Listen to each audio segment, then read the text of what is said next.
Good morning, everyone. Today we shall talk about preposition. आज हम बात करेंगे preposition की.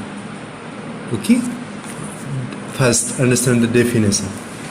A preposition is a word that shows the relation between noun or a pronoun and some other words in a sentence.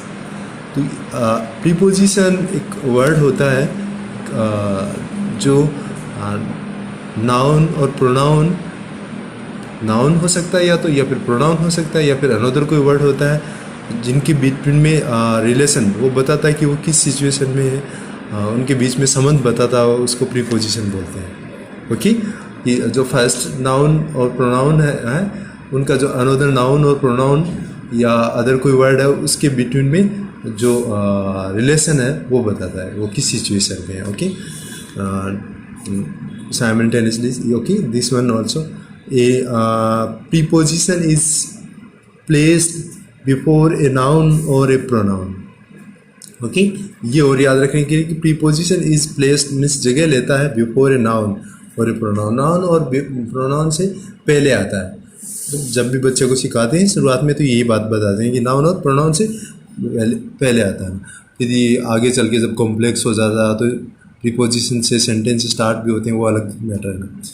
Okay, तो now the understand example. The cat is on the table. अब एक table है उस पर एक cat means जो बिल्ली बैठी है ना, तो अब उसको एक्सप्लेन करेंगे तो हम कैसे करेंगे कि वो उस पर बैठी है. The cat is on the table. अब ये प्रीपोजिशन नहीं लगाते हैं तो देखो the cat is the table, तो इसका मतलब होगा जब बिल्ली है वो टेबल है नहीं. ये इसमें ये ओवन है वो एक्सप्लेन कर देगा क्या है इनके बीच में relation. The cat is on the table, तो वो कैट है वो टेबल के ऊपर है ना, तो ये प्लेस बता रहा है. ओके ना, ये प्रीपोजिशन है वो प्लेस बता रहा है, जगह है ना कि कौन सी जगह पर बैठी है ना. प्रीपोजिशन जो टाइप होते हैं उनमें से ये प्लेस बता रहा है. नेक्स्ट है सी इज कमिंग ऑन संडे है ना. अब देखना ये ऑन प्लेस भी बता रहा है, ऑन टाइम भी बताता है ना according to condition. She is coming on Sunday. जब भी कोई डे आता, किसी भी तरह का डे हो, ऑन मंडे और बर्थडे, ओके, तो किसी भी तरह का दिन हो, दिन के साथ में ऑन ही आता है. टाइम में जब यूज़ होता है ना तो ये यहाँ पे ऑन टाइम बता रहा है. She is coming on Sunday. Okay, तो ये ऑन जो प्रीपोजिशन है ये यहाँ पे टाइम बता रहा है ना, तो इनको बहुत को इसीलिए समझाने के लिए साथ में लिया था ना. Next, I am going to Jaipur. Okay, तो यहाँ पे ये टू है, ये बता रहा है ना कि जयपुर जाएगा. किस तरफ जाएगा? जयपुर की तरफ. ओके ना, तो ये डायरेक्शन बता रहा है ना. टाइम ऑफ ये प्रीपोजिशन ऑफ डायरेक्शन है. तो इस तरह के वर्ड होते हैं वो प्रीपोजिशन होते हैं. Next, Taj Mahal is made by Shah Jahan. तो ताजमहल को किसने बनवाया था? शाहजहां ने. मेड बाय शाहजहां, तो ये एजेंट. ओके, एजेंट को एक्सप्लेन कर रहा है. अब next, she is going to, यहाँ पे टू आ गया डायरेक्शन के लिए. Jaipur, going to Jaipur by bus. तो ये किस चीज़ से जाएगी? ये बस क्या इंस्ट्रूमेंट है? इंस्ट्रूमेंट है, ये अंतर है. तो ये preposition of instrument. Bye bus, bye होता है वो प्रीपोजिशन ऑफ इंस्ट्रूमेंट आता है. ओके, और बाय प्रीपोजिशन ऑफ एजेंट के भी यूज़ आता है ना, तो बाय बोथ के लिए यूज़ होता है. और विद भी होता है प्रीपोजिशन ऑफ इंस्ट्रूमेंट में. तो इस तरह की जो वर्ड होते हैं बहुत सारे हैं. प्रीपोजिशन 100+ प्रीपोजिशन है. Preposition just a small word. Preposition just a small word but it's make too much confusion. Okay, but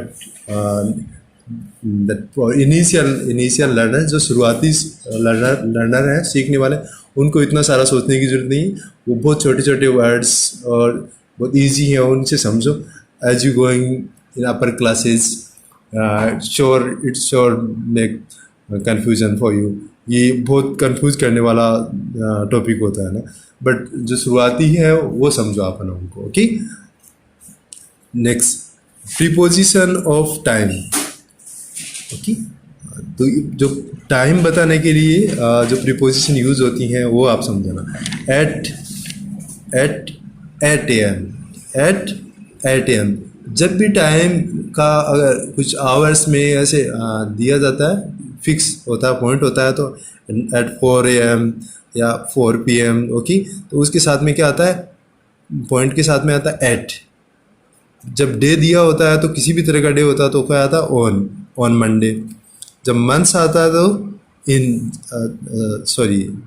in January, month आता है तो इन जनवरी। ईयर आता है इन 1983, तो भी ईयर के साथ में भी क्या आएगा, इन ही आएगा। बिफोर नाउन, नाउन से पहले जैसे आया ना पहले का टाइम। आफ्टर प्रोनाउन, तो ऐसे कुछ हम कोई भी वर्ड के लिए आफ्टर बिफोर ये भी टाइम में यूज़ होते हैं, ये भी और क्या होते हैं आफ्टर बिफोर यहाँ पे प्रीपोजिशन। सिंस, ये पॉइंट ऑफ टाइम जो ईयर होते हैं, since 2013, okay. Next for 3 years, इसमें पीरियड ऑफ टाइम 4 आता है तो ये भी टाइम के लिए होता है। विद इन, ये 5 मिनट्स, तो 5 मिनट्स के अंदर। ये इस तरह की जो प्रीपोजिशन होती हैं वो प्रीपोजिशन ऑफ टाइम होती है, okay. Next preposition of place. तो एक तो ये इनमें जो प्रीपोजिशन टाइम में यूज़ होगी वो प्लेस के लिए भी शो करती है ना, तो आप समझना। इन द रूम, जब किसी चीज़ के अंदर होते हैं तो इन आया, जो इन है वो प्रीपोजिशन टाइम के लिए भी आया है, इन मंथ के लिए आता है। इन द रूम, तो ये प्लेस के लिए आया, इन द रूम किसी चीज़ के अंदर, इन द बॉक्स, बॉक्स के अंदर। Next on the table, table के ऊपर, तो ऑन है वो प्रीपोजिशन टाइम के लिए भी आया है जिसमें डे शो करता है, और ये प्लेस के लिए भी आ रहा है। एट द बस स्टॉप, जब छोटी स्मॉल जगह होती है ना तो क्या लगाते हैं, at the school, at the bus stop, at home, तो प्लेस के लिए भी आया। अंडर द ट्री, ट्री के नीचे, okay. Beside the car, car के साथ, ओके, साथ साथ में। Near the village, okay, near the village मतलब गांव के पास। अबव द क्लाउड्स, बादलों से ऊपर। बिटवीन द 2 बेंचेज, 2 बेंचेज के बीच में, जो बिटवीन होता है 2 के बीच में है ना, राइट है ना। ऐसे अमंग बहुत सारे होते हैं, बट मैंने ये इतने एटसेट्रा मतलब इतने ही एक्सप्लेन किया। नेक्स्ट प्रीपोजिशन ऑफ डायरेक्शंस, जो किसी डायरेक्शन और मोमेंट्स, डायरेक्शन और मोमेंट्स, मोशन को भी एक्सप्लेन किया साथ में। टू स्कूल, इसके लिए स्कूल के लिए, तो ये स्कूल की तरफ जा रहा है। इनटू द रिवर, रिवर में, ओके ना, into the river, throw into the river, jump into the river, ये इस तरह से यूज़ होते हैं। ये मोशन के लिए है ना, या मोमेंट्स हो रहा है। Across the city, okay. Out of home, towards की तरफ, टुवार्ड्स योर हाउस, आपके घर की तरफ। तो इस तरह की जब प्रीपोजिशन यूज़ होते हैं वो या तो मोशन या मोमेंट्स बताते हैं या फिर डायरेक्शन बताते हैं, ठीक है। Next 4 number preposition of agent, okay. Taught, lesson taught by teacher, तो ये क्या होगा, एजेंट को बता रहा, तो बाई है वो प्रीपोजिशन, वो एजेंट को शो करता है। Next preposition of instrument, okay. By bus, by train, किसके द्वारा आए, बाय बस या बाय ट्रेन से। रिपेयर विद स्क्रू ड्राइवर, जो पेचकस बोलते हैं जिसको, स्क्रू ड्राइवर से रिपेयर किया, तो वो जिसकी हेल्प लेते हैं यहाँ पे विद। तो ये इंस्ट्रूमेंट को और एजेंट को मोस्टली बोथ को साथ में भी एक्सप्लेन करते हैं।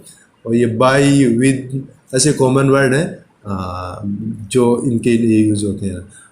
इसके बाद भी बहुत सारी प्रीपोजिशन यूज़ होती हैं, वो यहाँ पे अगर एक्सप्लेन करेंगे तो डिटेल से कॉम्प्लेक्स हो जाएगा, बट आप इनको समझोगे और जब भी आपको जब क्लासें स्टार्ट हो जाएंगी तो डिटेल से एक्सप्लेन कर देंगे ना।